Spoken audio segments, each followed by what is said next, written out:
Good morning, good morning. My name is Rick Noda. We're here in beautiful Encinitas, California. Hello. Woo! Yay! Living in paradise. We're in part 4 of our podcast of WTF, where we tighten, tactical, and transition. But so here's the thing, all right? Why I had us describe our orders, okay? Because they don't know what was about to transpire. So I literally am a flexitarian, you guys. So there's some days like I will flex like I did and eat meat, and some days I won't.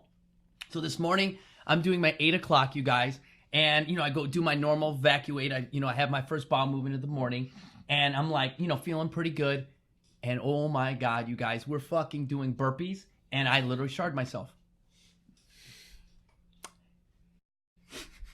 So this was not told to us prior to this. No, this is live reaction right now. Oh, so I'm sitting there at 8:10, all right, with a dump in my shorts. And I got 9 people around me, all right? But you see this face? It doesn't crack. For a second. I didn't even do this like, that face like... Never played poker with Yeah, him. like, oh my God, I just sharded myself? No. The face didn't crack. I just sit there and went boom and knew that a round went down range. All right? And I finished the burpees in this, and we finished the set, and I tell my group, I said, hey, what I want you guys to do is I need for you guys to take one hot lap. I do have to have a bowel movement because all those burpees made me have a bowel movement. I'm going to go to the bathroom and back. You guys, you run like a penguin, right? Because you got something under center, right? So I'm running like a little bit of like a Batman. I get there, sure enough, you guys, straight up Shard City. All right. So luckily, clean myself off, be able to do that. Finish taking. Did you stay in the underwear? No, the underwear. Luckily enough, it was like a pellet, so it was like a straight up like this. So and I didn't the exercise didn't kind of push the butt cheeks together. So it was this. And as I'm sitting here right now, the guys don't smell it, so it's pretty clean. All right. So literally, you guys, I come back. And now I don't have to worry because now I don't have a load in my thing. So they're like, damn, dude, what that load must have been slowing you down because you got a lot of energy. Hence, they don't know that the Baconator got me at the old. They do now. Yeah, so. Because I went too. But flexed a little too hard. I flexed a little too hard with that Slater's 50-50. It really got me 50%. Forgot to flex the sphincter. Right there, that sphincter just went out. But that's funny. I talk about that about bearing and discipline. That's a thing where, again, you never let someone see you sweat until they watch this video. They're like, oh my God, that's probably why it smelled like shit. All right, well, you guys, now that's the meal part, all right? Now, at the table, I was talking to Michaels, and I was talking to David, and we were throwing around with some stories and stuff like that. And yes, just like Storm, they get a nickname. Everyone gets a nickname sometimes, all right? Storm's my girlfriend. Yeah, that's his girlfriend, by the way, all right? Now, Alex was talking in previous podcasts, and Esteban and Armando have talked about some previous podcasts of stories that they've been here where they've interacted with me. All right. Now I've asked them to think about some stories about that, not interactions with me, but things that have funny that have happened. Just like right now, I just told a story about me sharding myself and in a workout there. So now, Esteban, since you are the birthday boy and you are my producer, go tell a little story in the last 9 months something that was kind of funny that happened during a session. Okay. Well, first I just want to say, we're kind of talking about him a little bit, and he's there interacting. After he, I think, goes to the bathroom or something, they go. He's exactly how you described him. The second steps out, he looks at Stan and he's like, yeah, exactly, to a T. I see it. Yeah. it was like, oh, good. I'm glad it's not just me exaggerating or anything. That's good. And thank you for pre-warning Mother Hubbards, for that stuff too, because again, I know it. We're like, he's crazy, but he's great. He's fantastic. He's good at what he does. He's crazy, but not like in a bad way. He's a good kind of crazy. Let me tell you this, he is the best kind of crazy. Thank you, Donald, for coming in. Thank you. So tell he's very passionate. Very passionate. That means His asshole. Hands are huge. Oh man, so much has happened this year. But my main thing is my own personal ups and downs that I've had this year. And I think I'm slowly getting to a point where my downs don't knock me down. Nice. Over the last 2-3 years that I've been here, I've pretty much gotten injured at least once a year. The first time anything happened, it was my Achilles, and I had to take it slow for months. And now I've had some injuries on my feet. I've had some injuries on my shoulder. Like even right now, my shoulders a little hurt, but I keep going, and that's what I felt good about this year was the fact that I ain't slowing down. I may have a couple setbacks, but they're not going to knock me down. And that's the important part.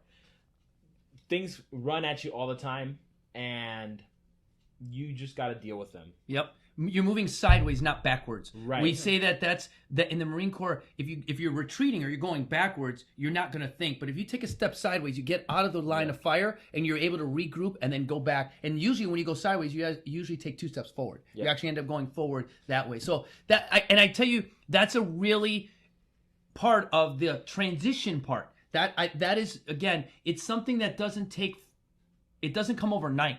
And that's why I started the podcast and things like that. Alex will tell you that that those transitions happen when you least expect it. Armando will tell you driving in your car, crying sometimes, out of this, or punching your steering wheel like, ah! Those are transitions that, again, may come in month 1 or may come in month or year 5.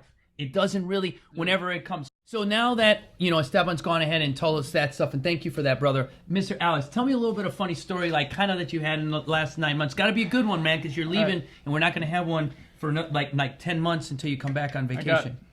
2 short stories. 2 short stories. Here we go. Deuces. So the first one I'm going to cover was Esteban, Armando, and I came in on a Tuesday. It's kicking it with the fellas, essentially just, I set up weights and stuff for us to, pump you up. There it is. And then, so I brought this pre-workout in because I'm like, you know what? I haven't been using it that much. I'll give it a scoop just to be whatever. I give Esteban and Armando, I think they both shared Half a scoop. Yeah, they shared a half a scoop. Yeah. And it's not kicking in. We're still kind of sluggish. And then about 30 minutes in, I don't like where this is going. Esteban starts getting jiggy with it. Or should I say getting jiggly with it. He was dancing quite a bit, and he'll put the video up in the Right Yeah, behind he us. podcast. recorded me. He's like, I oh, did. can't find the video. Sorry. Oh, it all got deleted. Weird. That's all right. It's on my phone, so I'll make sure he puts it in. Nice. I kept a record of that. Uh-oh, records. And so we're on the pre-workout, and we're just he's dancing away. We're lifting weights. It was just a good time. Now the second one I want to talk about is a personal goal of mine that I reached this year. So initially my goal was to be able to deadlift the weight I weighed at my heaviest, which was 253 pounds. In typical T3 body fashion, we set that goal, but we exceeded it by 47 pounds. Yeah! So I came in one day, and Rick and I were just like, you know what? Let's do some deadlifts. Fuck it. And we start out with 135. 135, and we keep going up and up and up. And then we hit 300. And then I do the whole, Hail Mary, like, don't let me blow my back out on this one. Rick's behind me spotting me, so I didn't do that. And Have the camera rolling because we actually have it on film. we did have the camera rolling. And I lifted 300 pounds, which is 47 above my maximum weight. So And he did it twice because we did it once and we didn't like how it came out on film. yeah, we had so to we do did it again. We did it again. We had to do it again. Gotta make it look good. Got to make it The look next good. day I was Instagram. walking around like, oh, my back. Like, He I was like, oh, I feel like I'm on the man right now. and then the next day I was right back here in the studio doing it again. Doing it again, baby. Now, that threshold that we set up there, it made you feel awesome because literally by just lifting that weight, and you've seen in other podcasts that Armando and Alex has said, is that's that old loser. Yeah. That's that old loser. They're gone. They're gone. So Different that's person. So that's a beautiful way of saying milestones in your life that you actually succeed. Have it be the mountain hike that he just did or deadlifting that stuff, you guys. And that's the beauty. And that's why when you say you're not taking steps behind or back anymore, because you have these milestones, these major stopping points that we place in our lives, and those barriers. And I'll be honest with you, that's just straight up Marine Corps like. That's just, I don't care where you go, whatever personal trainer that he's showing your abs or that is straight up jarhead stuff, you guys. And that, if you want to train with me, that's what you get. You get milestones like that I'm sorry, hold you fucking accountable for your goals. I'm sorry to say sorry, but I tell you, in my entire life, when someone goes, Rick, this is what I want to do, guess what? I hold you accountable for it, and next thing you know, I become the douchebag. Yeah. You know? To some people. Well, no, he's seen it. They've all seen it. They've seen it like, oh, I want to do this. And then all of a sudden I said, okay, cool. Now what I do is I dumb it back. I'm like, okay, you want to come in 3 days a week? Come in 1 day a week. Let's see you every Friday. Crickets. I haven't seen you in a month. Yeah, and, no shit, and it's funny. Now, Armando, you've talked on camera. You had a whole week while I was in Alaska, so I know it's going to be hard for you to not cover one of those stories that have been on those podcasts. But you and I had a conversation a little bit while ago about September and how you hit a wall a little bit. If you could share a little bit about that.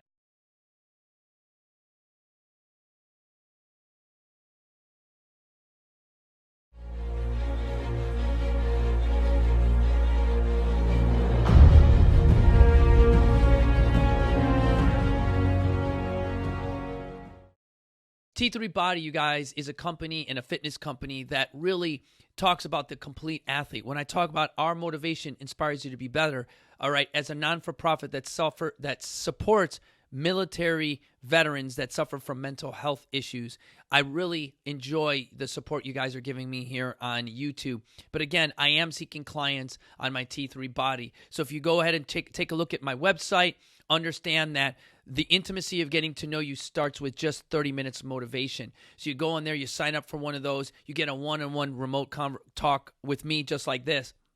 Then I encourage you to go and look at one of my training plans, download a 4 to 8 week training plan, and really kind of just test your body, test yourself, and just really start to get yourself ready to then do the next thing, is where you get 4 or 5 of your friends together and dare yourself to be better, where there you have a little bit more of my information along with my training plan. You get some remote sessions with me regardless of where you're at. You notice if you're watching me on YouTube right now, you can hear my voice and I can train you, all right? And that 45-day dare is a great way to just see and challenge yourself to really do the final thing, is become a member. Being a member with me is a commitment, and it's made for just an elite amount of people. So when I talk about membership here, I really talk about a really elite group of individuals who really understand our core values of God, country, family, and really live by and have really adopted where our motivation inspires them to be better. So I wanted to touch on that, you guys, and really use that so that individuals like yourself who are getting better and inspiring others that understand that, you know what, we do need your support to keep everything going.